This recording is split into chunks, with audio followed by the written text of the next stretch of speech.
But what I noticed was I've interviewed a lot of comics, and and they have more of an in and an advantage with the agents because they're so outgoing. Is that, have you noticed that, Holly, with any comics that you may have? Because a lot of famous comics I've interviewed, they're doing a lot of acting in movies as we speak. What's funny about comedians is that they're so open because they're usually two steps in front of you in their approach. Right. Because they're so quick. And what's funny then, though, is when you reverse things on them and you put them in a dramatic role, which obviously comedy is a lot harder than to do something dramatic, but to put them into, because it's all about your timing, but to put them into that moment and allow them to have a moment and to be all of a sudden that serious actor, it's amazing. It's amazing. And so I always say, yeah, everybody's like, well, I only do drama. That's great. Anybody can do drama. I can sit here and cry for it if you want, But for for you to be a comedian, just think about her divorce. Yeah. Or bunnies and kittens. For you to be a comedian, though, and to think, and for those people, I mean, those wheels are turning, and they're in fast forward mode.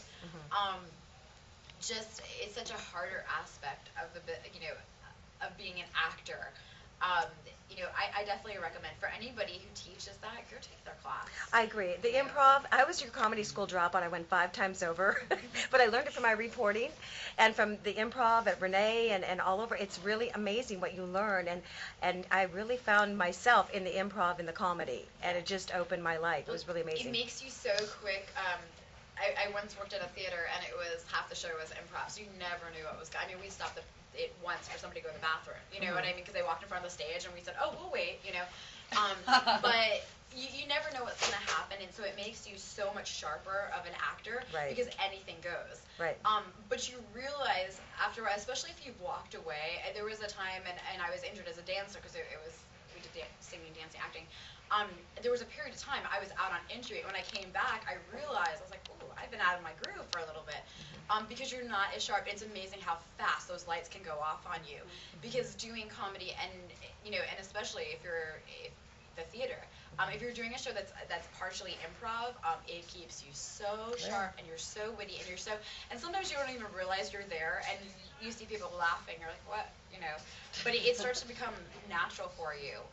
And I think for comedians, that's how they find their way in those straight roles that they do, and that's what it's that brutal honesty and that approach. I always say, look at Chris Rock. What's so funny about him is that he just tells it how it is. He tells you exactly what you're thinking in your head, but nobody says it. So for him, he's just saying it out loud. And I love that, and that's why I think he's awesome. And that's why, your comedians definitely go take your comedy class. I think you also have to make the realization that there's a lot of phenomenal comedians that make exceptional dramatic actors. Oh, sure. Robin Williams, and absolutely. there's even, I was looking back at some of the careers at one point, and even Michael Keaton was a comedian. And look what a great actor he is dramatically. So there must be some unconscious correlation between being that on and that witty and that good at comedy. I've seen that. To bring that when you have to do it dramatically. I mean, if you go to Dead Poets Society and you watch that movie, and then all of a sudden you see Robin Williams just go off on his tan, or you watch him, on one of his live shows, or you've seen him live. I mean, he's just like, he's all over the place. He is, and or if he's ever on somebody's show late night or something, like they just let him go because there's no ever stopping him.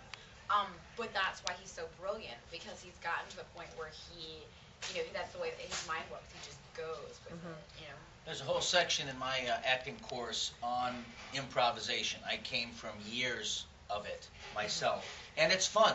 It's so liberating for an actor, I've got to tell you. You should really get into it.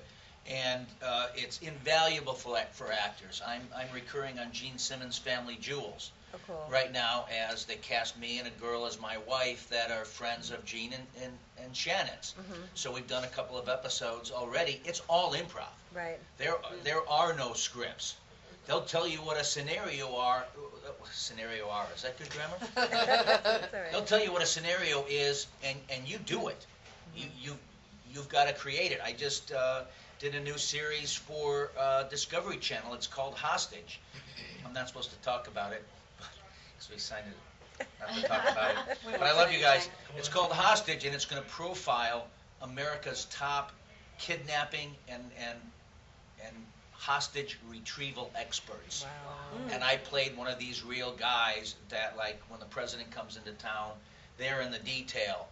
Because if you know, there are high-powered businessmen that get kidnapped for ransom because they're worth billions. And so it was all improv. There was no script. And we literally had to create our own scenes we were rescuing this Chinese banker from the Philippines. Every single scene was completely improv. So there's a lot of work out, and as you know, for commercials these days, half the time there's no script.